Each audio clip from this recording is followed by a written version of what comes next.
4 overtimes, the last 20 minutes of the game by myself. Oh my God. How much Yeah. tea did you drink after that for your boys?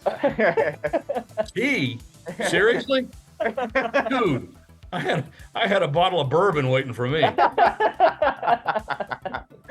Alrighty. All right. Welcome to another episode of Expand Your Brand. Very excited for this episode. We're supposed to have a special guest, John Rooke. He is the radio play-by-play announcer for PC Friars. Hopefully he'll be joining us soon. But in the meantime, Austin and I are going to catch up about the week, sports, everything that's been going on. We had the golf tournament this past week, and I forgot the name of it off the top of my head, but The Arnold Palmer. Yeah, the Arnold Palmer event. Kitayama won, huh? How about that? It was awesome. Yeah, he made a triple bogey on the 9th hole, I think, and then he just kind of reined it in, and everyone else faltered around him. They didn't take advantage of it. I was so surprised, but it was good to see him win. Yeah. I mean, it's someone different too, right? Like I never heard of him before, and he just kind of came onto the scene, and I saw that was it Rory that went out to him after and congratulated him, which was a very nice gesture for sure. Yeah, I feel like every week there's a new person that could win. I think that it's so diverse, so it's definitely good to see new faces win, especially when they beat the top guys. So right. It was good. Yeah, and I think also did you see on top of the golf news, like what Justin Thomas said to about like the live players and PGA Tour. I literally just saw that before this. Is it really? Yeah. Like how he just was like, yeah, we have better quality players and stuff. That has to be an event. There has to be something brewing coming up or something like that. I hope so. I think the first gist that we're gonna see of it is gonna come at the Masters, which is gonna be great with the live guys competing with the PGA Tour guys again. I think it's going to be such a great mix of talent. Yeah, it's going to be a lot of fun. And I think, man, I don't know. It's going to be super exciting to see all that. It's going to be a lot of hype, a lot of news, a lot of stuff going on in between there. I don't know how it's gonna go down, but I'm sure there's going to be a lot of trash on it. Now, is Greg Norman going to show up and be a fanboy for Liv and carry the Liv name, or what's going to happen there? I don't know if he'll be I don't know if he'll be allowed on ground. Yeah, he's caused a lot of problems. Yeah, but I mean, I also saw a thing. I think Rory did a press conference today, and he said that Liv has transcended the game and helped the PGA Tour progress too. So I think eventually things will iron out, but I think the duel between Liv and PGA will be something to watch for sure. Yeah, definitely. I mean, I would love an event for something like that to happen, and just for it to, like, just all the views and the clicks and everything that's going to happen with that. Like, how many, all the views and what they're going to get. Obviously, I'm sure CW will try to fight for their right to have something air the event as well too. Their event might be a little more party action and everything like that. But yeah, it should be pretty interesting. Anything else that comes up, but also we have the start of the tournaments and everything that we have going on. We'll get into it with John in a little bit as well too. We have Big East tournament, A10 tournament, all the Power 5 schools are in tournaments going on. Anything that you're looking forward to these like March Madness tournaments? I mean the conference tournaments. Yeah, I mean conference tournaments are always intriguing to me because any team within the conference, I feel like, can make a run and win, right? We always go back to the UConn days when they made their huge run.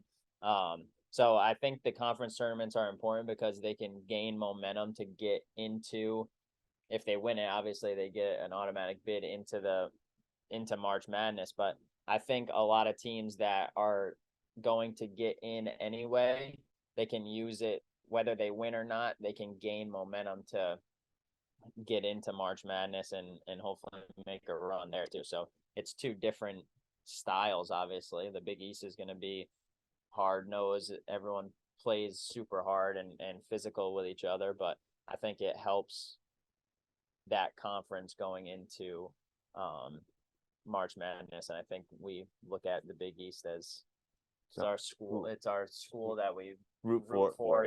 So, yeah, I'm looking forward to the Big East for sure. Madison Square Garden's always great. I wonder if there will be like what Cinderella team is going to kind of shock everyone, or like what team that's coming out of conference. I mean, there were like already some crazy upsets, and like I forgot, it was like Northern Arizona or someone beat like a number one school at a buzzer, like you know, a number one team in the conference and stuff. I wonder if there will be you know, what they'll be looking for, like what team they're gonna go, like what team's gonna give you an upset and everything like that as well. Too. Yeah, it should be good. I haven't really looked into much of it right now, but like so far, but definitely starting Thursday with the Big East, I'll start to tune in and hopefully continue to watch that throughout and see who comes on top in the conferences. Yeah, it will be very interesting. I'm sorry, I'm talking to our guest right now too. So now, it would be very interesting to see who will come out on top and like what smaller team's going to make a run, because you always have those Loyola Chicagos. You have that Florida Gulf Coast, the Dunk City or whatever, the Jam City they were called. And then, you know, it'll be super interesting, but also it's going to be interesting to see, because I think the Big 12 and the Big East have been such dominant in the rankings that like if one of those teams will actually win the NCAA tournament. And you know, we'll get more into it with John about the Big East and talk about PC. I know there's a lot of PC fans out there that are listen to the show, and you know, obviously we root for our teams in Rhode Island, but I'm also interested to see, I don't know if Bryant has played yet or anything like that, but before we get to our guest, John is joining us right now. Let's get into our word to responses, and we'll hop into our interview with John. Sounds good. Welcome to Vintage Cigar Lounge, the place where you escape to, not from. The place where your cigar options are limitless. A place where friends come together and bond over the finest cigars and drinks. A place where your selected few can retreat to and enjoy premium cigars, great conversation, and your liquor of choice within the privacy of our private rooms. Looking for a place to escape to? Our doors are always open. Now, all right, on today's episode of the Expand Your Brand podcast, we welcome on a very special guest. He is John Rooke. He is the radio play-by-play announcer for the PC Friars. So if you listen to it on the radio, you definitely recognize John's voice. John, how are you today? Hanging in there. Trying to enjoy the big city. Yeah. Had a rough start though. The start, huh? It's typical, but I did get bumped up to first class on Amtrak on the way in, so that was pretty good. Very nice. All right, there you go. Well, so see, I'll take the good with the bad. Yeah, right. It outweighs each other. John, thank you so much for your time, and we appreciate you're up in New York, and you'll be calling the game, and you're up with PC. So Thursday afternoon, I should say, PC versus UConn, the 4 and the 5. Cooley meets Hurley. This has been kind of a rivalry since the Rhode Island, the Rhode Island versus PC days. What are your thoughts on this upcoming matchup between the two teams? Well, I guess it would probably be helpful if we knew which, Providence team was going to show up. It was the team that, played UConn and beat them by 13 at the AMP back in January, or if it was the team that showed up at Stores a couple of weeks ago and lost by 18. So, I mean, I think a lot of that has to do with the way the season progressed for both teams and the situations. UConn is very, very good. The Friars have played great this year at times too. I just, my concern would be whether or not they've fallen back into old habits, which they kind of have done of late in terms of being able to guard people. So, the idea here is to try to get back to doing what you were doing when you were most successful. So I'm hopeful that while they probably looked at, the tape of the defeat to UConn, I'm hopeful they also looked at the tape of the win so they can get back to understanding, all right, what did we do to become successful? And I think that's what this team needs to try to remind itself. Yeah. What do you think the keys are in order for them to come out on top against UConn and then make a run in the tournament? Well, you got to defend. I mean, they haven't done a good job of that in the last couple of weeks. So, and UConn has, 2-3 guys, that they'll throw at them that, are potential pros. So, first things first, I think you have to figure out a way to slow down Jordan Hawkins. Second of all, you got to figure out a way to score on the inside and take the ball right at Adama Sanogo and even Donovan Clingan when he gets into the game. they had good success against the Friars. UConn did with Alex Caravan in the second game. They didn't in the first game. And so what I would do is, I'm gonna make that kid play defense, because that'll help take him out of his offensive game. So my guess would be, I got to see Bryce, Hopkins getting the ball early and often, and make UConn try to slow him down. I think offense might actually be the best defense in that regard. Yeah, right. And what do you what are you looking forward to? Is there a matchup specifically in this game that you're looking forward to? Sonogo versus Croswell, or is it like Hopkins? Like, is there a specific matchup that you're looking up for two players against? Well, I think Ed can actually do a decent enough job against Sonogo. With all due respect to Adama, he's a great player, but I think Croswell, he's just got to return to being a rock in the middle like he's been much of this year. I think that the biggest factor for the Friars is they got to figure out a way to give Hawkins an off night. So I'm definitely slapping Devin Carter on him for a while to see if he can, bother him, because if he's off, I honestly think that the rest of the team kind of revolves around his vibe. And so I think the rest of the team might struggle if they can slow down Jordan Hawkins. Yeah. Can you explain to us and the viewers what Madison Square Garden is going to be like Thursday and over the weekend throughout the Big East tournament? It's one of the best environments I've ever been in. This is my 35th Big East tournament, and they've only played 41 of them here, so or however many they've played here now, but 42, somewhere in that number. But I would tell you that when the place is full and it's rocking and you got a close game, you can literally strike a match and blow the place up. I mean, that's just electricity is just natural, and that's a great environment to be in. And I always tell people that are always asking me like, hey, what's it like to be at the Garden for one of those games? And I tell them, look, there's just nothing like it, because you have fans that are in there that especially on Thursday afternoon, you got fans that hate each other. Yeah. I mean, you don't get that kind of thing in the pros. You have good old-fashioned hate, and the funny thing about it is, though, is when the game is over, you're shaking everybody's hand and the teams are going to their respective benches or whatever. And then, if you manage to survive that, you're out there, in the streets in front of the Garden trying to buy off the tickets from the losing team. So all of a sudden they're your best buddies, because you're trying to get tickets to go to the next game that your team is playing. So that's kind of the unique aspect to this entire thing. And there's nothing like hanging out at night, in prime time in the Garden. I mean, so many great athletes, great performers, great events have come through here. I mean, it's a real treat to be a part of. It's got to be such a great environment to be at the Madison Square Garden, and like just the way you explained it and everything that's going on. But the Big East is so stacked, and with that tournament, I'm sure those games have got to get intense. The fan base, like you just mentioned, the fan bases get intense. Like, what do you see about like this like tournament? Like, what's been some of your favorite parts about seeing all these tournaments that you've been a part of? Probably it's the main reason that I enjoy coming back here every year, because I know that I'm going to get some kind of a charge out of it, one way or the other. I hope it's usually a positive charge. Yeah. Sometimes it's been nothing more than a big kick in the seat. But, it just, I mean, when I walk into the Garden and I go up the escalators to the 5th floor and I walk onto the floor and it's quiet, and that huge video scoreboard is there in the middle and the lights are flashing, and there isn't even any music playing. There's just some idle chat, right, going on, and maybe they're trying to put the floor together, or maybe, they're testing the sound system or whatever. But when I walk in for the first time every year, I get chills. Oh. And I think about how privileged I am to have the position that I have, to work for the school and the team and the logo that I represent on the floor, and to be a part of that, and a place like that gets to be my office for the week. That just, you can't beat that. You just can't.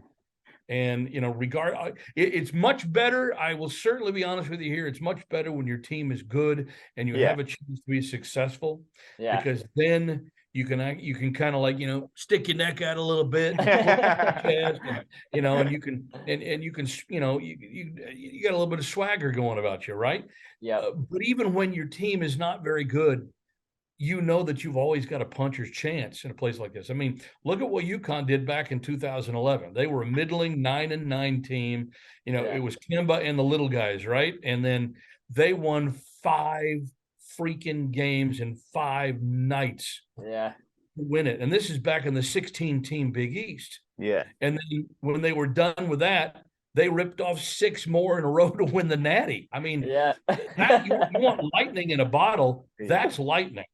Yeah. And so that should tell you that, I mean, they were 9-9 and they finished in 9th place in the Big East in the regular season and did that in 2011. That was just 12 years ago. And I'll never forget it. And I'm thinking, wow, this truly means that, hey, if you got 1 or 2 really good players on your team, which UConn had at the time and Providence has now, and you just plug in, maybe you catch that lightning bolt. Maybe it's like you're the Flash, and you get hit by that lightning bolt, and all of a sudden now you're all over the place, right? I'm a big comic book guy, so I mean, to me, that's all you need. And if you have that possibility lying in front of you, why wouldn't you want to come and try to be a part of that, right? Right. Yeah. Right. I think that's what we were just talking. It's funny. Every time we talk about like March Madness, we always bring up that UConn team from 2011, that run that they made, because it's this unbelievable run, and anything could happen. Especially it's such in a Big East that's always competitive, and there's always some great teams that are in it. And it's just like beat that Pittsburgh team, and they go on to win. So it was crazy. Like you said, you can catch lightning in the bottle anytime. Hey, you remember that ankle breaking jump shot that Kemba hit against Pittsburgh, right? Yeah. Back in 2011 to win their 3rd game in 3 nights. And then that was in a quarterfinal game. That was in a quarterfinal game. It didn't even decide the championship. It wasn't even to get into the championship. That was a Thursday night, run-of-the-mill, regular old quarterfinal. Yeah. And Kemba stood up and honestly, I mean, he was superhuman that night. I don't think Gary McGee has found his ankles yet. And I felt sorry for him. I felt sorry for him because he broke his ankles on that one. And where's he been since then? Nowhere. Yeah. That's the highlight that always sticks out. That I think everyone plays that UConn.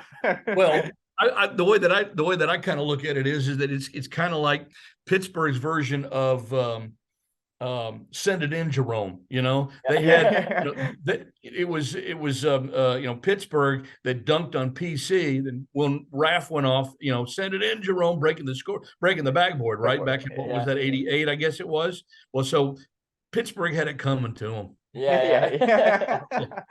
That's karma. That's karma that's balancing out the universe there. Yeah. John, in your 35 years, right? This is my 35th year at the tournament. It's my 34th year to be the radio voice. The first year that I was here at the tournament, I worked at WPRI Channel 12 as their weeknight sports guy, and I was the host of the Rick Barnes TV show. So we kind of came out on the road and did the whole tournament and produced the last Rick Barnes show. I remember that year, somewhat semi-remotely for Coach Barnes that season. Yeah. So in these 34 years, what's your most memorable moment at the Big East tournament? Bar none, it's 2009, 6 overtime, Syracuse and Connecticut. Yeah. I mean, there's nothing that you can compare to that. I was privileged that night. I did the national radio broadcast that night, and my broadcast partner was John Celestin, who played at Villanova, played for the Lakers for a while in the NBA. And so he and I were doing the national radio game that night. Sean McDonough did the television game on ESPN. And so Celestin and I were doing the national radio, and it was unbelievable back and forth. And at the end of the second overtime, Selly lost his voice. He had nothing. He was like this. I can't go. I can't get it. And so I did the last 4 overtimes, the last 20 minutes of the game by myself. Oh my God. How much tea did you drink after that for your voice? Tea? Seriously? Dude, I had a bottle of bourbon waiting for me. Come on now, tea? Really? No, I was after just that, trying. I I was needed just to. trying to. I mean, we walked out of the garden at 1:47, I think is what the time was on the clock. And I'm like, there's got to be, I mean, this is New York, right? There's Yeah. got to be Yeah. a bar. There's got to be something open Yeah. because if you ever needed a drink, you needed it after that game. Right. Yeah. Yeah.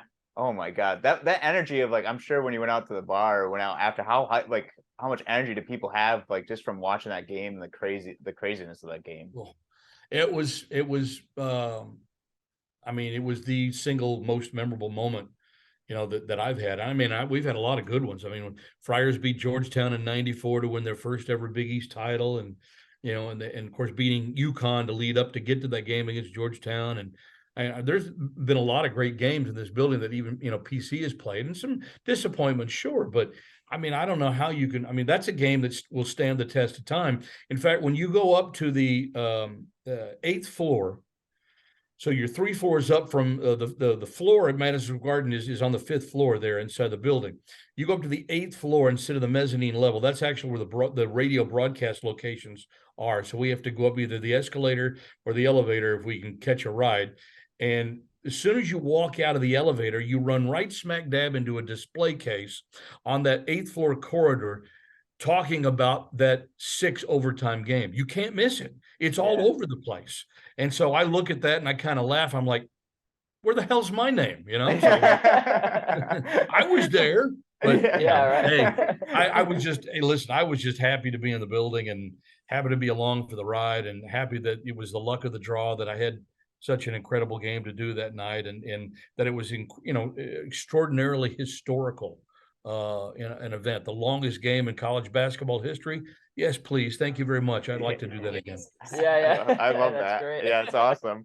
I mean, you've been a part of the Big East for, a long time. You've seen a lot of like great games and teams and everything. What is it about the Big East conference in itself that makes it such one of the best basketball conferences in the country, and to like be able to experience like great games in and out, seeing these stacked teams come in and play? What's that like? That's a great question. I've always kind of wondered that myself. And I guess after all these years, I'm kind of led to believe that, the Big East is unique.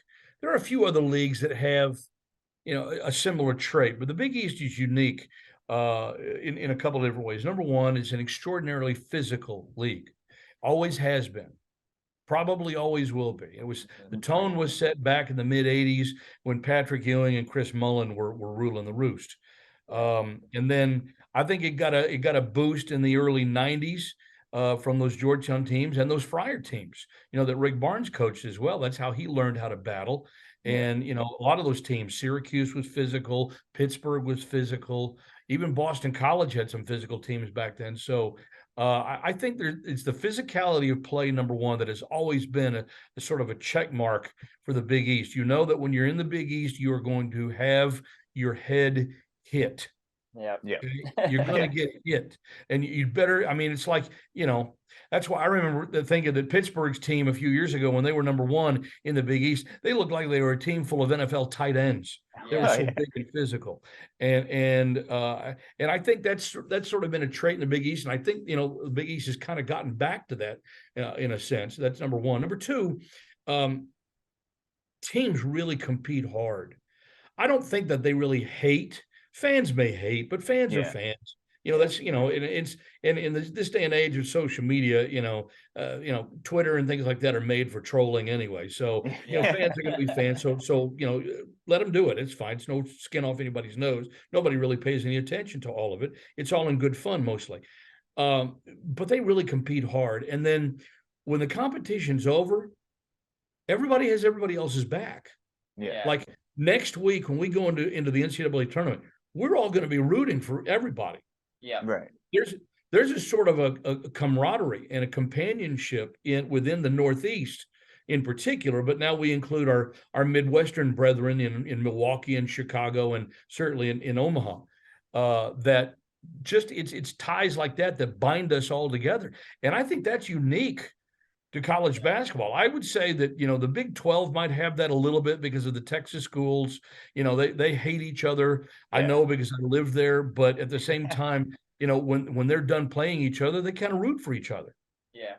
Yeah. So, and you might have that a little bit in the SEC. I don't think you have that at all in the ACC. And I think it's part of the reason why the ACC is just one big stagnant, waste pile right now. Yeah.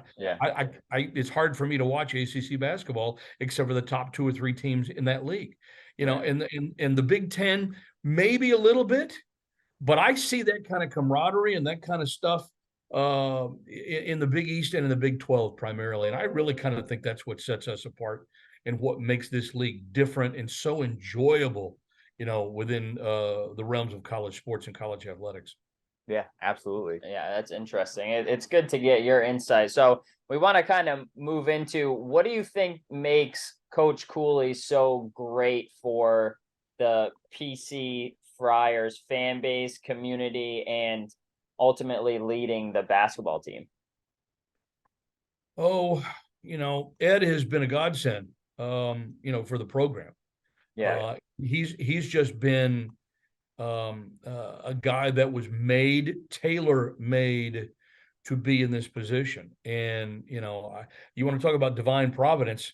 That's how he got here. I mean, you're talking about a kid from South Providence, a kid from the sticks, a kid from poverty, a kid from nothing, who actually made himself into something. His work ethic is unparalleled.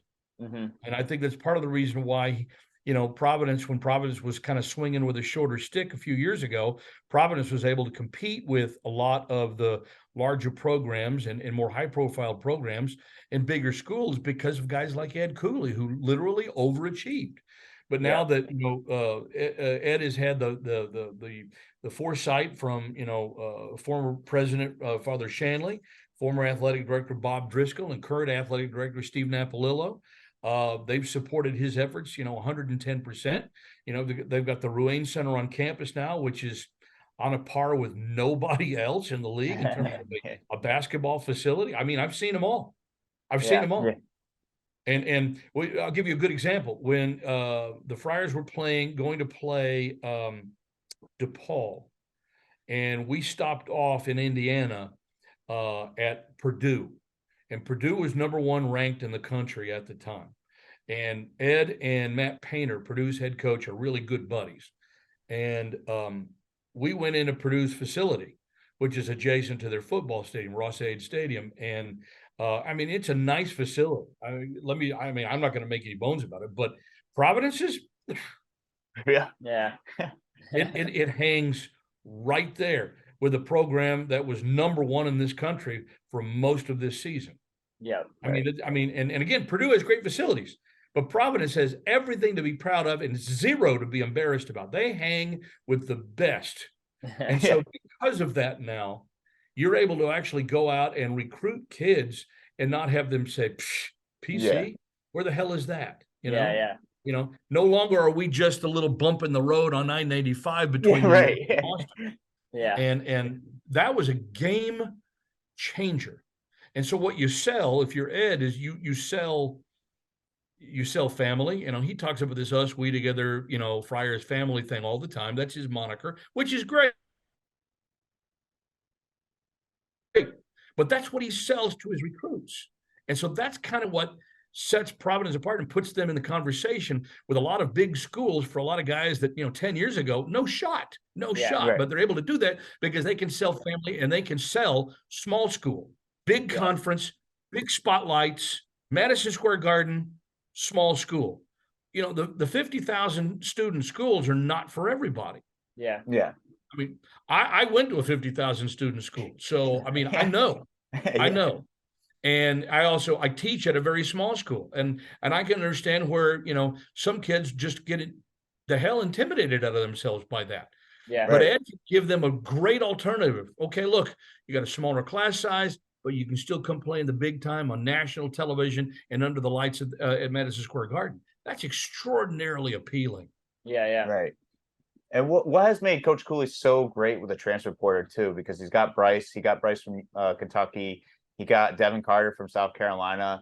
Maybe you touched upon it right there, but how has he been able to kind of take a different, it's a different recruiting now, with Coach Cooley and his staff, being able to take advantage of the transfer portal, which is free agency basically. Yeah, it is. It's Yeah. collegiate free agency. Let's call it what it is, right? Yeah. Ed's able to do that because he has his assistant coaches dialed into it. Yeah. Their job is to look at the portal every day. And by the way, the portal's open and guys are already transferring. And from what I'm hearing, Friars are already reaching out to kids who are in the portal for next Nice. year. Great. So you will find you will find Providence involved with probably a couple of high profile transfers again for next year. And why is that? Because Ed knows nowadays, in order to be competitive every year, you've got to be an older team. Yeah. Yep. Right. Look at Creighton this year. Look at the one anomaly to all of this, Xavier this year, especially older team, right? They got seniors everywhere.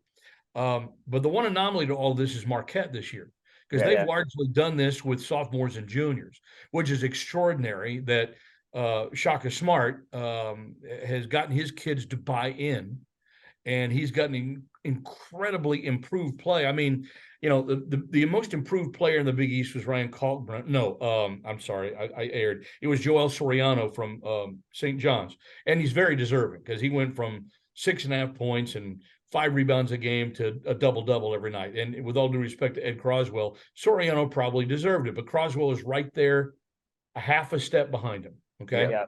But when you take that in consideration, I think Marquette's entire starting 5 is most improved. Yeah. Yeah. Look at Tyler Kolick, kid from Cumberland, Rhode Island. Really? Cumberland? Yeah. Cumberland High School, and then St. George's for a year, and then nobody wanted him. And look at what he's developed into. Yeah. God bless him, man. I applaud that. That's a great story. But you got Oso Ighodaro, who's like that. I mean, improved by leaps and bounds. Stevie Mitchell. I mean, my God, it's up and down. Yeah. So, I mean, I give Marquette a tremendous amount of credit for doing that with really what a college basketball team was. But college basketball teams, I think, the majority are going to have to turn to experience and older kids in order to be successful year in and year out. And I think the way to go is the way that Ed is trying to do it. I back him 110% on this, is to try to find that right combination out of the portal with your own growth from within, and try to keep, kids in your program for, 3 or 4 years. And hopefully they can do that with both Bryce Hopkins and Devin Carter, because each of them would have 2 more years left. I don't think anybody expects Bryce to be around for that long. Yeah. But at the same time, if you can get him for another year after this one, and by the way, I know this is another subject altogether, he should go and kick the tires on the NBA after this year's over. Absolutely should. It's a freebie. It's a freebie. He doesn't get hurt by that. But he needs to go and find out exactly what he needs to work on, because when kids get verification from the league, I got to improve this, I got to improve that. Trust me, they'll work on it, because everybody's goal is to get to the league. So you got to find the right combination there. Yeah, no, it's crazy what a change college basketball has been over the years. I think that it was used to be the 5-star freshman that everyone was trying to get, bring in 5 of those kids and try to win a championship that way. And now with the transfer portal, it seems that everyone's going back to the older way of, like, getting the juniors and the sophomores and those transfer portals and keep those kids around for another 2 or 3 years instead of going back to the freshmen. But vice versa from the Calipari way, I guess, in the Duke way. Yeah, right. Totally. Yeah, but John, we want to get into your background too, because you have a phenomenal background, everything you've been doing, and you've been around with PC. You also you're with the Patriots as well too, correct? Like you do I've done 31 seasons with the Patriots. Yeah. Oh my God. Wow. Yeah. So you're a busy man during these two next years. But I want to know, how did you decide to get into sports media and the sports background and everything? I haven't answered that question in a long time. Probably because I was a failed basketball player. I tore up my knee my junior year of high school. Oh wow. And the true story of it is that I was devastated. I was going to be the starting point guard on the team. I led. I was an okay player.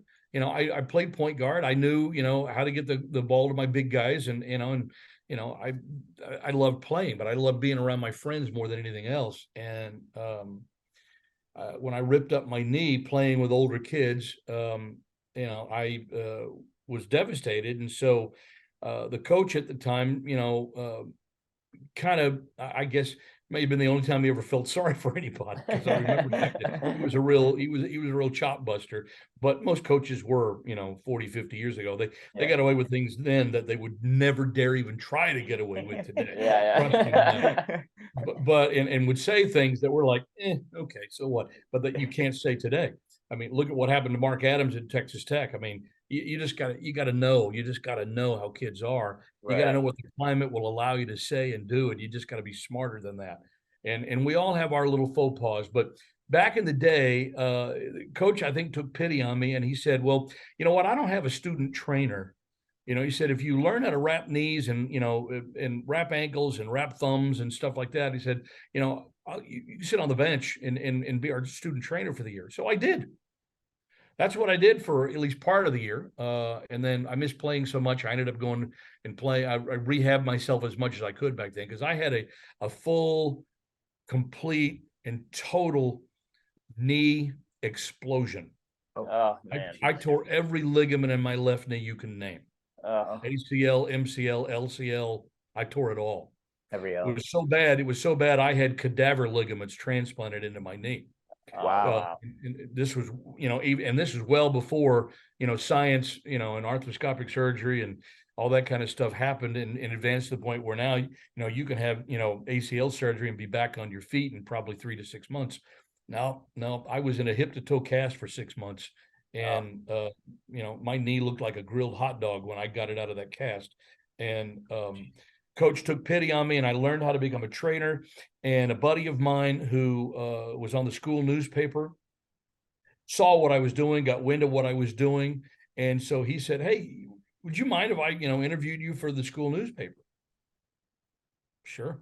I remember going to the journalism office at my high school, and I sat down at this little table across from his name was Lon Alexander, from Lonnie, and he was, he had his little tape recorder, and he had a microphone set up, and he had his little notebook and his pen, and he's taking notes, and he's being very diligent.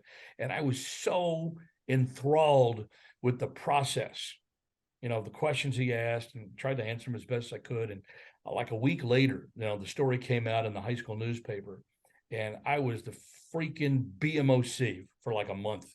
I had girls talking to me that wouldn't say boo for years.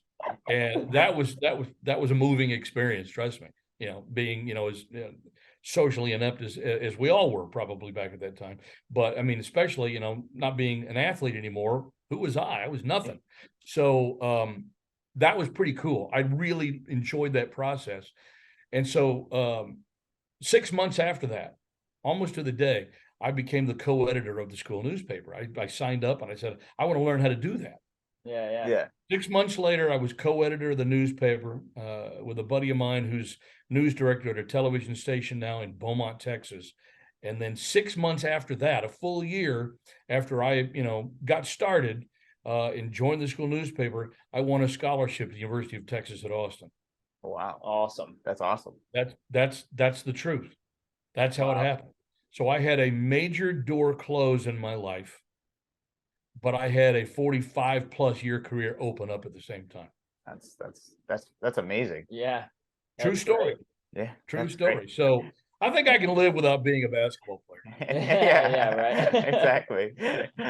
What were your goals going into the University of Texas and then furthering your career after that? Did you set any goals, wanting to be a sports reporter in the Boston area or anything along those lines?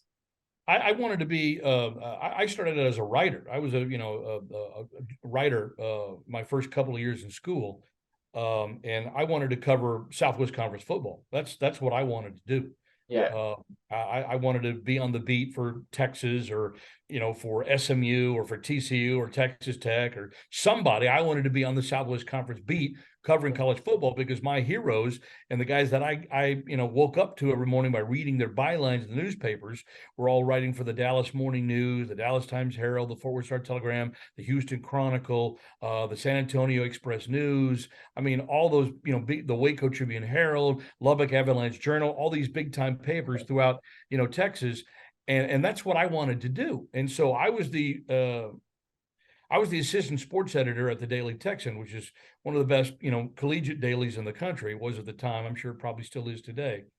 And it was my night to lay out the page. We each of the editors had a night where you had to physically cut and paste and splice, and nothing was computerized back then. We had what was known as video display terminals, where we could actually punch out copy and then print it up on a printer, and that was extraordinarily advanced for 1980, right? Right. Yeah. But it was my night to cut and paste.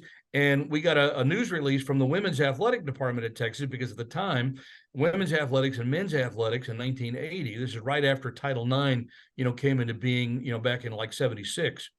And so the women's and men's athletic departments were segregated at the time. They did their own thing. And we got one of the women's athletic departments saying that they were going to hold a campus-wide audition for the very first radio voice of the Texas Lady Longhorn basketball team.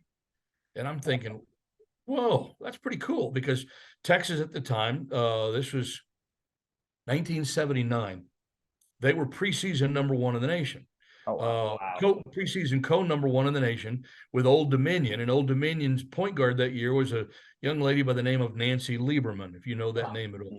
Yeah. And their center on that team was a young lady by the name of Ann Donovan, who was a big stick of a chick, but she was a super Olympian. I mean, she was tough. So between Lieberman and Donovan, and Texas was co-ranked number one to start the season, they're like, well, we got to do something here. So they decided, hey, let's give students a chance to come call the games. So I did the release up, and I put it above the fold of the sports section, because I thought it was a story worthy of being across the front banner of the Daily Texan.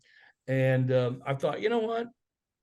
I'm going to take a shot at that. That sounds like fun, right? Yeah. I had just finished a big internship at a radio station in Houston that summer, KTRH Radio.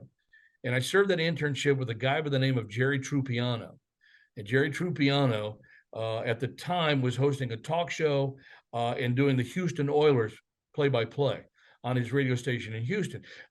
Local fans in Providence and New England will recognize Troop as having done the Boston Red Sox for about 13 seasons before he retired a few years ago.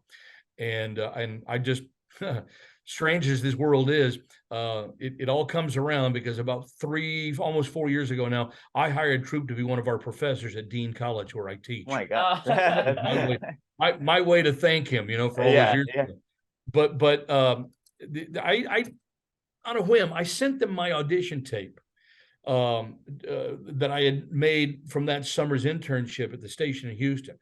And wouldn't you know it, I got a call back. And so the audition was really I wasn't nervous, but I made the final five. They had a couple hundred, kids, send in, audio or whatever. There weren't too many kids. I mean, you got to remember, it's not like recording audio on your cell phone these days, right? Yeah. It wasn't that way. I mean, you literally had to probably have been a broadcast major, or go out and find a cassette tape recorder and just practice calling a game into a cassette, audio tape, and then give it to them and say, okay, here's my audition tape. Because the stuff that we have today didn't exist 40 plus years ago. Yeah. And I remember the audition day like it was yesterday. We show up at the Irwin Center, which is their former building now, and there was a scrimmage going on between the Texas team, and it was Texas Southern University. Okay, and so the girls are all out there, warming up and practicing, and they had this huge spaceship-looking setup on press row with about 16 different reel-to-reel tapes and all these headphones and wires, and I'm like going, holy bleep, what is this? And it was really intimidating.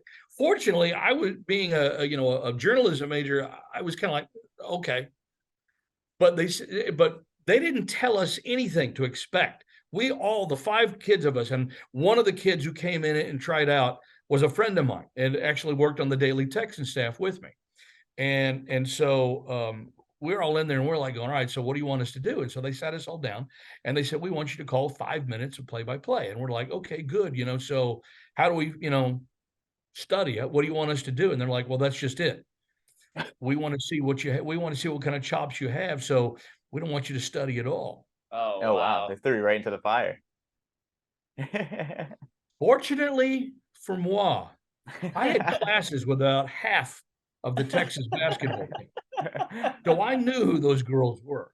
Yeah. Yeah. So I knew who they were and I knew what they had done. And so I could call them. So I just came up with this unique idea of, all right, I'm going to make up stuff for the other team. Yeah. Yeah. I had to make notes. All right. So number 2's name is Judy and number 3's name is Danielle and number 4's name is, Clarice. And I just made stuff up. Right. And they apparently were impressed by that because the station manager called me back 2 days later. Yeah, something like it was just 2 days. And he said, you're our guy. And I'm like, what? Really? So what does this mean exactly? And they're like, well, you're going to call all of the UT women's games at home and you're going to travel with them on the road. Wow. That's What? Yeah. Right. That's what happened. And so that's when I kind of turned from print journalism major to broadcast journalism. And so that's what I spent my last 2 years at Texas learning how to do. I decided, well, if I'm going to do this, I'm going to do it right. I'm going to learn how to do it right. And so, I had a couple of voice professors that were these big, deep, announcer Joe voices but they, like literally the voice of God. And that's how I learned how to do that, for the Patriots and for, when I do the intros at the AMP and all that kind of stuff. And they left a real lasting impression on me. I thank them from the bottom of my heart to teach me how to do this and how to learn how to do something that's been a huge part of my life and career for well over 40 years now. That's fantastic. I mean, that's Yeah. amazing how that all worked out for you. It's crazy. It really did. Yeah. It really did. But it flipped me around. And I tell people all the time, I said, yeah, damn it, women were at the very beginning of my ruination in life. Oh my! I say that lovingly with my own wife in mind. So. Yeah, John, we'll have a couple more questions and we'll wrap it up. How much time do you have? I don't want to hold you up. I know you just. No, we're good. Okay. We're good. I just want to make sure. Obviously, when you come up here to Rhode Island and get the job up here, what was the experience like to start working with PC? Then the rest is history, obviously. But how did you get up here? How did you come up to the Rhode Island area? Well, that's another kind of bizarre story in itself because before I came up to the Northeast, I worked in San Antonio.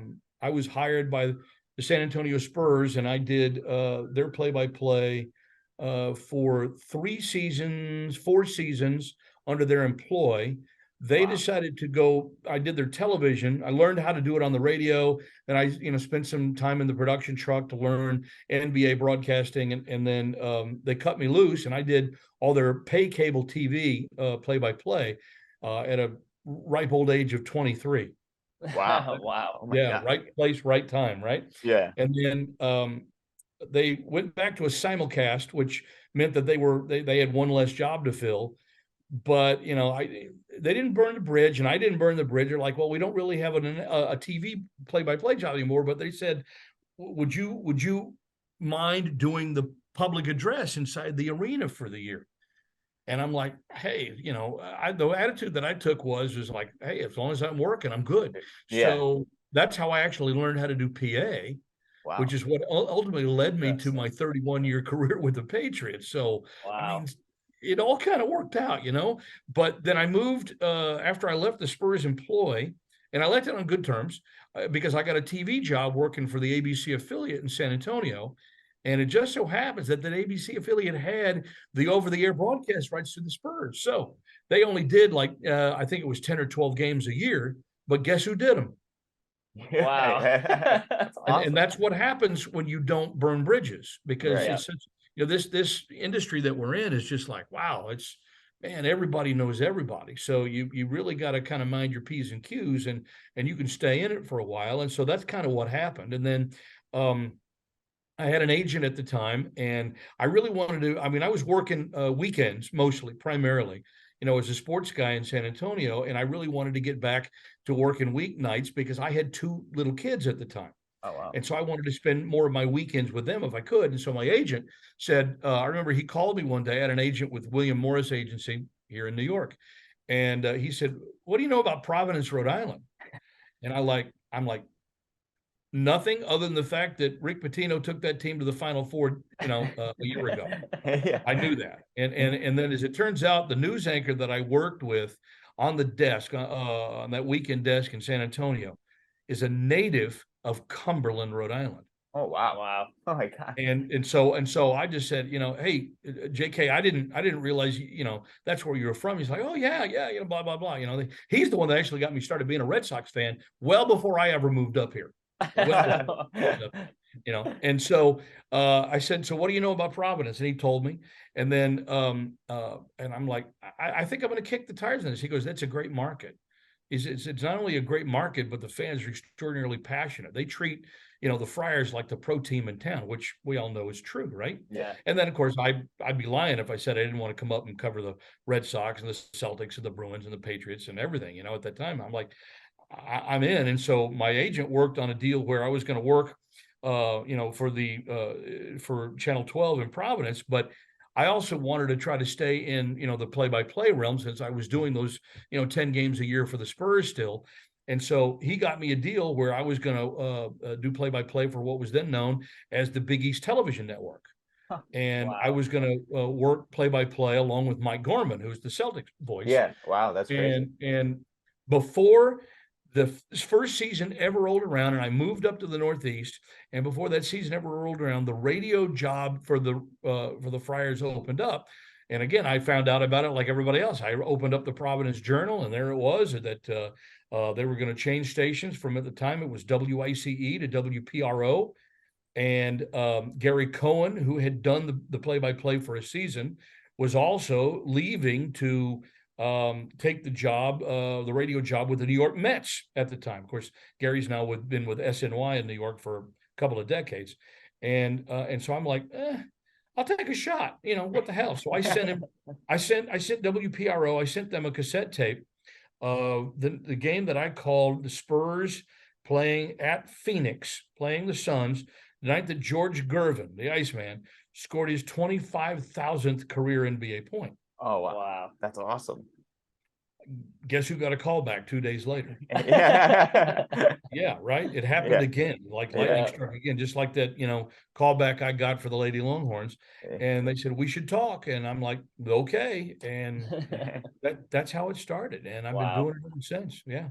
That's crazy. That's amazing. I mean, you've seen so many great players, George Gervin. I mean, also doing like the Patriots, you see Tom Brady as well. Like, I mean, being able to do all that, like that's gotta be so awesome to experience. One of the highlights of my life, I like to kid, my kids and my wife about this one, is one of the highlights of my life is walking through the corridors at Gillette Stadium. This is probably late 2000s, maybe. Yeah. 8 or 9, somewhere in there. It was after he was hurt, but he was back again, Tom Brady. And I'm walking the corridor one way. He's walking the corridor the other way. I don't think he knows me from Adam, although we had met, before, right? And so I'm walking into the production area, and he walks by me and he goes, "Hey, voice, sup?" Pounds my fist. Even then, he was into fist pounding well before it became the cool thing to do, after COVID, right? And I'm like, sup, TB12. That was my brush with greatness moment right there. Yeah, that's amazing. It's absolutely amazing. That's awesome. Yeah, absolutely. And so I was kind of like, ooh, do I want to wash this fist ever again? Yeah. I was gonna ask you. No, he was really cool. He's really cool, and all those guys really cool. Teddy Bruschi, a good guy. Even Vrabel, all those guys. Wes Welker, Julian Edelman. Gronk, he's a wacko, but he was a good guy. They're all good guys. They're all just good guys. And they all had, they all had the right mindset. And it was just, man, they talk about the Patriot way so much, but in all honesty, it was really easy to understand why, they all got that way because once they got in that way, they didn't allow anybody any leeway. You follow this way and that's it. You know, if you really want to, get into how the Patriots have kind of slacked off the last couple of years because they've lost a ton of veteran leadership. Yeah. A ton of it. Absolutely. Yeah. Yep. Wow, it's interesting. It's very cool to see your perspective and what you've been through. It's been pretty interesting to understand and hear out for sure. Been fun, guys. Hadn't been boring. I'm Yeah. blessed. Yeah. I'm blessed. I really to have the experiences and the career I've had. The only thing that would cap it off, I think, is a natty. You're right. Yeah, that'd be awesome to have that. That'd be Yeah. We need a natty. Yeah. I'm lucky. I've got a Super Bowl ring. Which is wonderful. But I need a national championship here, and I never thought that was possible until about 10 years ago. Yeah. Yeah. Hopefully it happens. It'd be awesome to bring something back to Rhode Island and help us put us more on the map besides our beaches and everything like that. It would be, as the saying goes, way cool, right? Yeah, absolutely. You want to ask them? Before we let you go, we wanted to kind of hit on what's your golf game like? Actually, the last couple of years has been better. I'm a 16. So, Okay. but I was always a ham and egg golfer. I played a lot, but I never really took lessons, and I just like to play. But I actually started getting better because my wife took up the sport. Really? And it's so we could just spend more time with each other as we get older, and we're both into physical activity. I mean, I used to do crazy things. I used to lift weights when I was younger, and I got into powerlifting and power walking and power this and power that, and then I finally realized, you know what, I'm too old for this crap. I gotta take it easy. So I finally cut back. It came after actually I threw my shoulder out trying to bench press, and so I'm like, you know what, I think I'm good now. Ripped my rotator cuff, just gone. And that came from years, I think, of throwing 13-year-olds curveballs in Little League. But so golf was always a sport that I loved to play. She wasn't any good, but I thought, well, this would be a great way for us to be together. So we started picking it up about 3 or 4 years ago, got our lessons, bought our clubs. And so we just started playing. And so literally I played more. And I shaved a couple of strokes off my handicap to the point now where, even Hassett will say, shoot, you're a 16? Hell, I can win money with you. That's great. But I don't play for that. I play to get out and exercise, and it's the old saying is that golf is a good walk spoiled. But I don't really look at it like that. I like the challenge, and I like the target practice. And if she's having fun, I'm having fun. And so the byproduct of that is, my game gets a little bit better, and she gets a little bit better. And so, then I treat her to a new outfit, and everything's good. There you go. That's how you keep her happy. Yeah. Got to do it. Yeah, exactly. Who has the edge between you and Coach Cooley? Ed can hit the ball a ton when he hits it straight. Yeah. He can hit the ball a ton. We kind of laugh about it. And he's like, you're 16? He said, I think I got down to about a 12 or a 13. He says, I couldn't tell you what I am now. And so, I don't know. He's probably, a little better than me in that regard. We were actually going to play just because he can hit it so much further, because I'm not macho anymore. I don't have to hit it 250 plus. I don't even want to hit it 250 plus. Give me a good straight hit at about between 2 and 220, and I'm very happy. Very I'm good. Very happy, because that gives me a shot on most par fours to hit the green if I do what I'm supposed to do, right? Yep, absolutely. So that's all I want to be in the fairway. I don't want to be off of the sticks. I don't want to be behind a tree. I don't want to be in the rough. I want a fairway tee shot. I want to play the fairway. If I can play the fairway, even if I take a 6 on the damn hole, I'm probably still smiling because I hit the fairway. Yeah, exactly. Yeah. Right? That's great. That's awesome.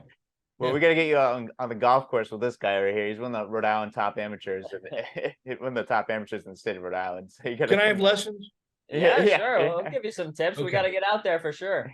Good. All right. Well, we'll get out there and we'll smoke a couple of those stogies. Absolutely. Great. Sounds great. Well, John, thank you so much for your time. This has been a fantastic interview. A lot of fun. Have fun up in that MSG. Hopefully, PC makes a great run and wins the Big East tournament, and right into March. Hopefully. We'll keep our Okay. fingers crossed, guys. It was my pleasure. Thanks a lot for having me. Yeah, Thank you thank so you very much. much.